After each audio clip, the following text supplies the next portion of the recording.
Sinamahan mo pa si Kitty dyan? Na? Yay, close na kayo ni Kitty, anak. Hindi na kayo nag-aaway ni Kitty. Uy, lagi na natulog to, anak.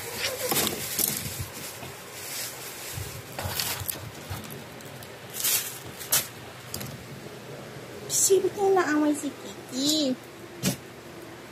Ha? Oh.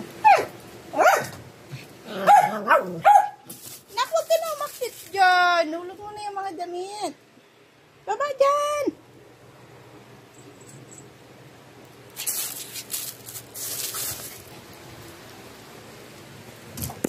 Ay, ayos na yung kaning Kitty. Ay.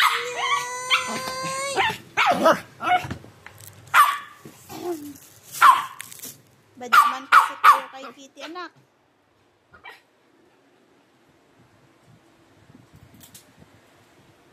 Naglalaro lang naman siya.